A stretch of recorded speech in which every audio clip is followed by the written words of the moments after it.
Bonjour à tous et bienvenue au nouveau sur cette chaîne. Aujourd'hui on se retrouve pour un format de vidéo que vous avez particulièrement aimé une première fois. Cette fois-ci ce ne sera pas moi qui vais raconter mes histoires paranormales ou étranges, mais je vais vous raconter les histoires paranormales de mes abonnés. Je vous avais demandé sur Instagram de m'envoyer vos témoignages. Vous avez été quelques-uns à le faire et je vous en remercie. Mettez-vous dans le noir avec des écouteurs pour mieux apprécier l'expérience. Et on commence tout de suite avec la première histoire. La poupée. Cette histoire commence avec un grand-père qui offre à sa fille une poupée en porcelaine pour son anniversaire. Cette poupée, ils décidèrent de la placer au fond d'un fauteuil dans le salon. À première vue, rien d'extraordinaire. Si ce n'est que la petite fille de ce monsieur dit entendre des bruits la nuit. Mais elle était bien trop effrayée pour oser se lever et aller voir dans le salon ce qu'il se passait. Un soir, elle prit son courage à deux mains. Elle se leva et, quand elle arriva dans le salon, la poupée était par terre. Elle était tombée du fauteuil. Mais il était impossible pour cette poupée de tomber du fauteuil étant donné qu'elle était au fond de celui-ci. La petite fille se mit donc à crier très fort en pleurant. Sa mère arriva et elle décida que le lendemain, cadeau ou pas, il jetterait cette poupée. Le lendemain matin, la petite fille se lève avant sa mère pour vérifier si la poupée est toujours dans le fauteuil, car ils ont replacé la poupée au fond du fauteuil pour être sûr qu'elle ne pourra pas tomber. Et quelle fut sa surprise quand elle se rendit compte que cette poupée était encore une fois par terre. Par la suite, ils se sont débarrassés de la poupée et n'ont jamais su ce qu'il s'était passé. La présence dans le couloir. Cette deuxième histoire a lieu lorsqu'une abonnée était seule chez elle la nuit. Sa mère était absente. Elle dormait et tout d'un coup, elle entendit un bruit dans le couloir. Le bruit de quelqu'un qui marchait, les pas sur le sol et le frottement du pantalon contre les cuisses. Elle prit peur mais elle n'arrivait pas à se déplacer. Elle ne pouvait pas parler, elle n'arrivait pas à se lever. Elle était tellement paniquée et prise par la peur qui l'envahissait qu'elle ne pouvait plus bouger. À un moment donné, elle sentit comme un courant d'air froid la traverser. Un détail important, c'est qu'elle portait un chignon. Et elle sentit tout d'un coup le chignon se détacher et ses cheveux tomber le long de son corps. À ce moment-là, elle commença vraiment à paniquer et elle ouvrit la bouche pour crier. Mais aucun son ne sortait malheureusement de sa bouche. Elle était comme paralysée, pétrifiée. Au bout de quelques secondes qui lui ont paru être une éternité, elle réussit enfin à se lever et à crier.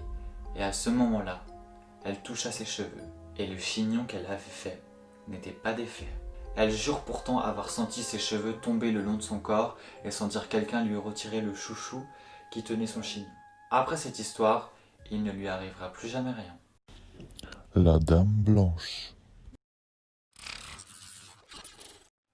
Cette troisième histoire m'a été racontée par une abonnée et elle m'a fait un peu froid dans le dos. Elle sortait de la salle de sport avec son frère.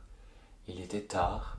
Elle devait rentrer chez elle avec lui. Pour cela, ils prennent la moto et doivent traverser une forêt. Cet abonné me dit qu'en traversant la forêt, la moto éclaire avec ses feux et aussi il y a la lumière de la lune qui éclaire. Elle ne voyait pas très bien à part avec la lumière de la lune. À un moment donné, elle passe rapidement avec la moto près d'un poteau blanc. Elle crut voir sur le moment une femme habillée de blanc. Étant donné qu'elle se rendit compte qu'il y avait aussi un poteau blanc, tout de suite elle s'est dit qu'elle avait dû halluciner comme elle est passée très vite. Quelques minutes plus tard, dans un virage, avec son frère, ils ont eu un accident moto contre voiture. Après cet accident, ils finissent enfin par rentrer chez eux. Le frère de cet abonné a dit à leurs parents en rentrant chez eux qu'il ne comprenait pas pourquoi il avait eu un accident de moto et qu'en plus il avait vu une femme toute vêtue de blanc dans la forêt. À ce moment-là, l'abonné commença à s'inquiéter un peu et révéla qu'elle aussi avait vu cette fameuse femme habillée de blanc. Mais cette abonnée n'est pas très superstitieuse et ne veut pas trop croire à l'histoire de la Dame Blanche, car pour elle, la Dame Blanche n'est qu'une histoire pour enfants, où lorsque nous étions petits, nous devions dire 3 fois son nom devant un miroir. Mais sa mère leur raconta alors que l'histoire de la Dame Blanche serait celle d'une mariée vêtue de blanc qui serait morte dans un accident de voiture, et que si on la croise sur notre chemin en pleine nuit sur la route, que nous soyons en voiture ou en moto, il faut la prendre avec nous. L'histoire raconte que si elle crie au moment où un virage arrive dans la voiture, cela va vous permettre d'éviter un accident. Si vous ne vous arrêtez pas, il est fort probable que vous ayez un accident. Hallucination ou réel fait paranormal, c'est à vous de décider.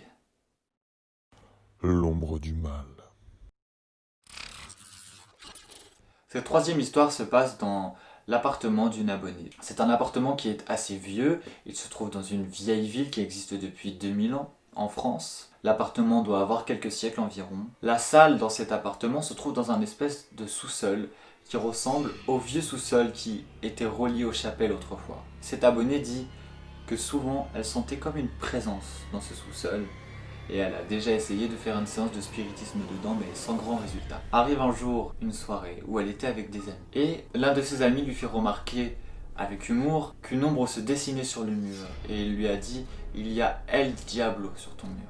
La fille dont je vous parle a commencé à rigoler sur le moment mais lui il lui a dit très sérieusement « Non, non, regarde, il y a vraiment comme le visage du diable sur ton mur ».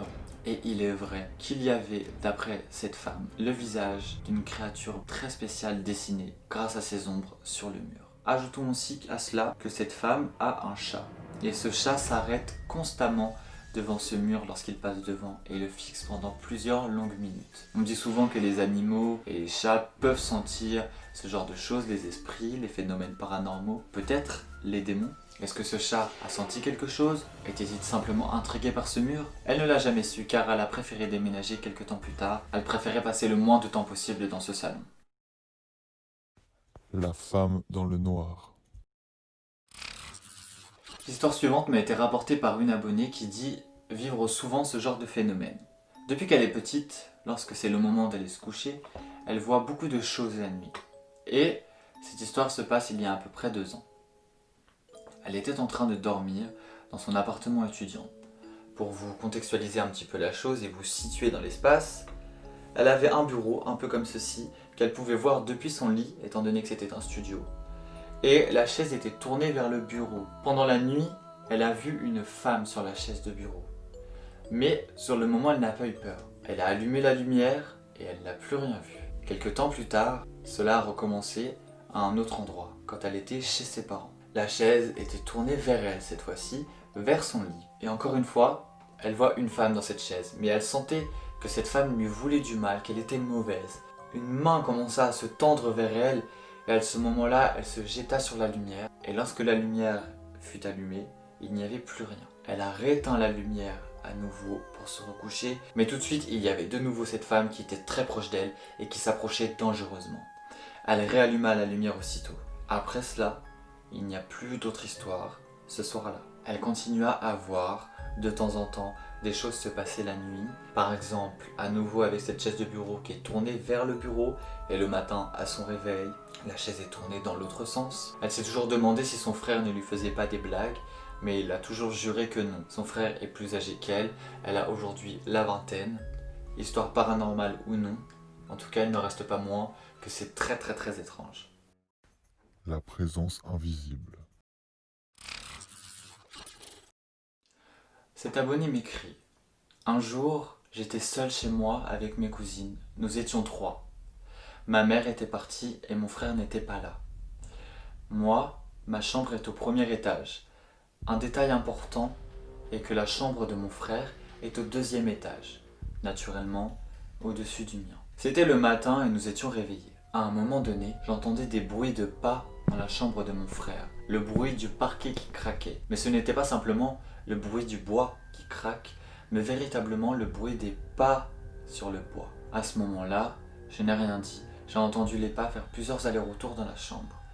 Je les ai entendus descendre les escaliers de la chambre. À un moment donné, lorsque l'on descend les escaliers de la chambre, nous arrivons à la porte de la chambre. J'ai attendu dans ma chambre et j'ai entendu la porte de la chambre de mon frère s'ouvrir. Puis, quelques pas ont suivi et après plus rien. N'oubliez pas que son frère n'était pas là. Elle regarde ensuite ses cousines et leur demande si elles aussi ont entendu le bruit. Et toutes les 3 avaient entendu la même chose. Mais personne n'était dans la maison. Elles sont restées enfermées pendant 30 minutes dans la maison avant d'entendre un autre bruit qui leur a fait peur et elles ont décidé de partir en courant hors de la maison. Cette vidéo est finie, j'espère qu'elle vous aura plu. Moi, c'est un format que j'apprécie beaucoup. Lire vos histoires paranormales et puis après les raconter sur cette chaîne pour les faire partager à plus de monde. Si ça vous a plu, n'hésitez pas à liker et à partager cette vidéo pour que plus de personnes puissent la voir et découvrent ma chaîne et mes vidéos. N'hésitez pas à commenter en dessous si vous aussi vous avez vécu des histoires paranormales et que vous souhaitez me les raconter. N'oubliez pas d'activer la petite cloche des notifications pour être au courant des prochaines vidéos. Et moi, je vous dis à bientôt!